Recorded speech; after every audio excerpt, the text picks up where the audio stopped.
Outros ciclos terrestres muito importantes são os ciclos biogeoquímicos. O que são ciclos biogeoquímicos? Bom, bio, porque os organismos vivos interagem no processo de síntese orgânica e decomposição dos elementos, dos minerais, das rochas. Geo, porque vem do meio terrestre, que é a fonte dos elementos. E químicos, porque são ciclos de elementos químicos. E a gente tem vários ciclos, eles descrevem o movimento de qualquer composto ou elemento químico entre sistemas biológicos e geológicos interrelacionados. Um ciclo biogeoquímico envolve tanto processos biológicos, tais como respiração, fotossíntese e decomposição, assim como processos não biológicos, tais como intemperismo, pedogênese e sedimentação, para a ciclagem de nutrientes e de compostos químicos. Em um ciclo biogeoquímico, organismos vivos podem ser importantes reservatórios de acumulação de determinados elementos.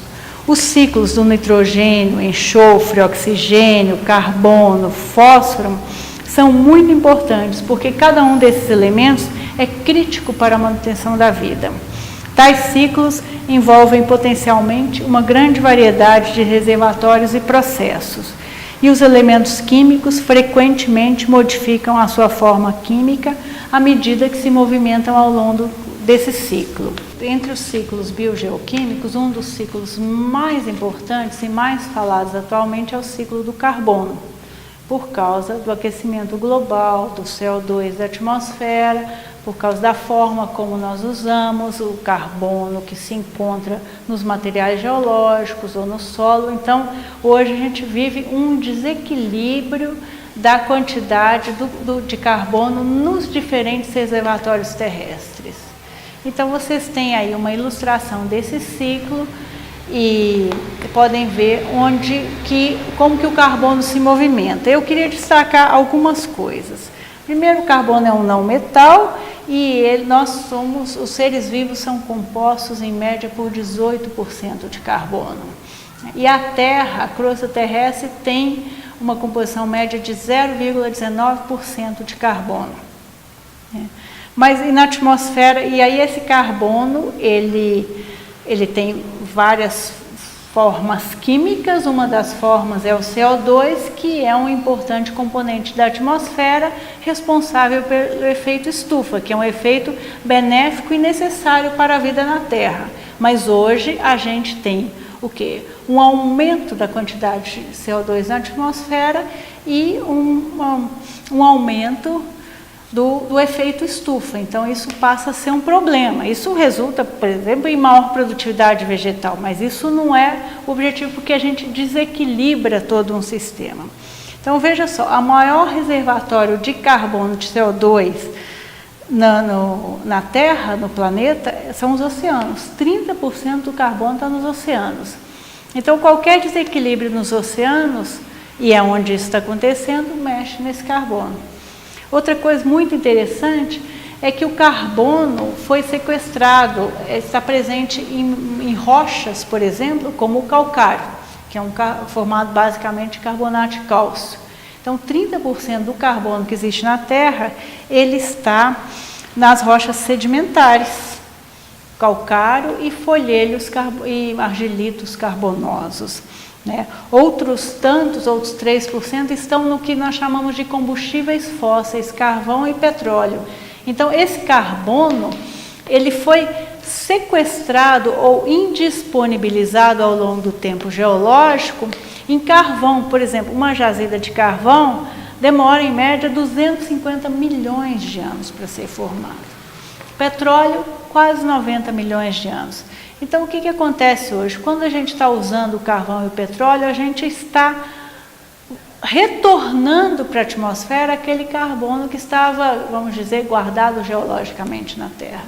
Então, esse é o problema. As atividades humanas, a ação humana hoje, ela retorna para a atmosfera uma quantidade de carbono muito maior do que aquela necessária para o equilíbrio dessa atmosfera. E aí é CO2, mas também CH4, metano, cujo que a quantidade na atmosfera é muito menor, mas qualquer desequilíbrio acaba afetando muitíssimo.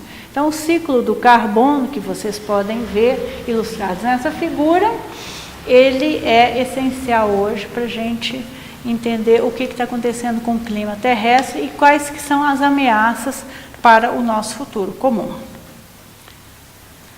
Outro ciclo biogeoquímico muito importante para a vida, principalmente, é do nitrogênio. O nitrogênio é também um não metal que é encontrado principalmente no estado gasoso. Onde? Na atmosfera. 70% da atmosfera é nitrogênio. E esse nitrogênio a gente respira N2 e a gente expira N2, assim também a maior parte dos organismos vivos. Então ele é inerte, mas ele é essencial para a composição de todos os tecidos vivos. Então ele depende de plantas que têm capacidade de assimilação desse nitrogênio da atmosfera e de transformação em formas químicas que possam ser utilizadas pelas plantas, produtores primários e pelos demais seres vivos da cadeia alimentar. Então a gente tem aí uma ilustração dos vários processos e transformações que acontecem no ciclo do nitrogênio e que permitem que plantas e demais seres vivos utilizem esse nitrogênio e devolvam também esse nitrogênio ao solo ou à atmosfera, onde ele vai precisar ser novamente assimilado e assim sucessivamente. É um ciclo bastante complexo mas que envolve em praticamente em todas as suas fases os seres vivos. Não existe ciclagem de nitrogênio se não existirem seres vivos que desempenhem um papel nesses processos.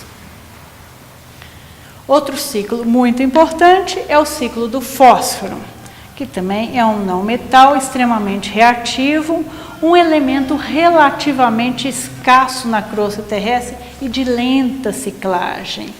Então, o fósforo é importante, é essencial para a vida. O fósforo inorgânico é encontrado em minerais acessórios de rochas ígneas e metamórficas, e minerais, quando eu digo minerais acessórios, minerais que não são muito comuns, então é pouco. E também é encontrado em algumas rochas sedimentares. Esse fósforo inorgânico, que só vai ser absorvido, que é encontrado na forma de PO4, de fosfato, ele vai então circular, vai ser liberado do mineral por intemperismo ou da rocha por intemperismo, e ele vai ser então assimilado por plantas que vão alimentar animais, e assim o fósforo vai circular na cadeia alimentar dos seres vivos. Uma fonte de fósforo muito importante, até algum tempo, agora são praticamente esgotados, são os guanos, que são os excrementos de aves, principalmente aves marinhas. Então o Chile foi por muito tempo o principal exportador de fósforo, exportador de guano das costas chilenas, mas isso praticamente esgotado. Os materiais geológicos que têm fósforo também ou têm muito pouca quantidade ou estão praticamente esgotados. Então o fósforo é um elemento pouco disponível para a gente produzir fertilizante e nutrir plantas. Então, nós temos que pensar que temos que entender muito bem o ciclo do fósforo e trabalhar na perspectiva de que esse elemento seja ciclado e reciclado nos processos da natureza e em nossos solos. Então, apelar para a contribuição, o mutirão dos seres vivos que vivem no solo, as micorrizas, por exemplo, que contribuem para que as plantas possam explorar um volume maior de solos e assimilar, absorver esse fósforo que existe em quantidades pequenas e também pouco disponíveis. E aí nós temos os ciclos dos metais alcalinos, que são cálcio, magnésio, potássio, enxofre. Então, esses elementos, eles são encontrados principalmente em rochas, em materiais geológicos, e são disponibilizados alteração pelo intemperismo dessas rochas e dos minerais que encontram nessas rochas. E uma vez disponibilizados, eles são assimilados, absorvidos pelas plantas, que, enquanto produtores primários, vão alimentar os animais, e isso que nós já falamos, essa cadeia alimentar. E da decomposição dos seres vivos, esses elementos são novamente disponibilizados no solo. Então, eu falei isso em bloco porque são ciclos que são muito semelhantes no material originário, né, na fonte do material. Então, são principalmente materiais geológicos, na forma como essa fonte é disponibilizada e como ela vai ser ciclada na cadeia da vida. Então, o ciclo do potássio é um deles. O potássio é um elemento relativamente abundante no nosso planeta, mas é um elemento muito solúvel, extremamente móvel. Então, é um elemento que é facilmente lixiviado dos solos e é solubilizado e dissolvido em águas de superfície, vai sendo perdido daquele ambiente, vai sendo removido daquele ambiente. Outro ciclo é o ciclo do enxofre. O enxofre, ele, diferente do potássio, que está presente em muitos minerais, ele está presente nos minerais que nós chamamos de sulfetos, sulfatos, e muito do enxofre da Terra, que nós temos na Terra, foi produzido por emissões vulcânicas, que também produzem CO2. Então, veja só, essa questão do carbono que a gente falou anteriormente,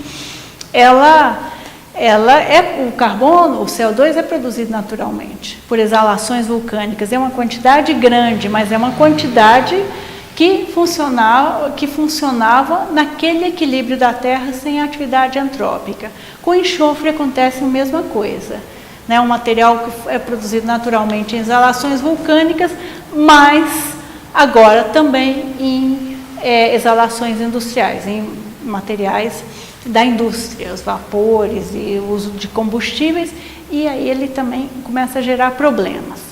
Mas, de toda forma, é um elemento que vem das rochas ígneas principalmente. Nós vamos terminar, então, com um ciclo de dois metais alcalinos que são muito semelhantes em suas propriedades e comumente ocorrem juntos, que são o cálcio e o magnésio.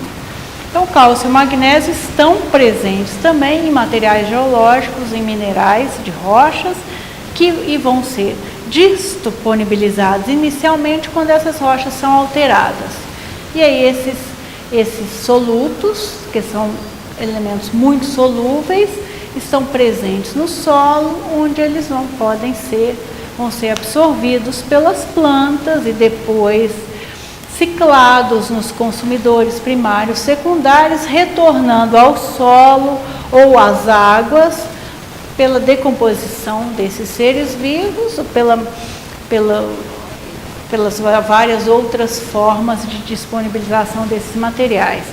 E podem, então, ser dissolvidos nas águas superficiais, nas águas de lixiviação dos solos e atingirem os ambientes marinhos.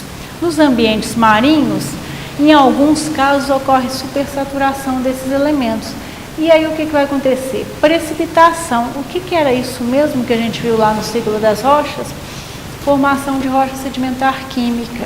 Então, dessa forma, é uma forma de esse ciclo, esses elementos voltarem ao substrato geológico, que depois vai endurecer, litificar, formar rocha, que depois pode ser exposta e novamente intemperizada e fornecer esses elementos. Então, a gente tem o ciclo macro, que inclui os ambientes geológicos, e o ciclo de tempo mais restrito, que vai incluir os seres vivos. E assim que funcionam a ciclagem desses elementos, desses metais alcalinos nos ambientes terrestres.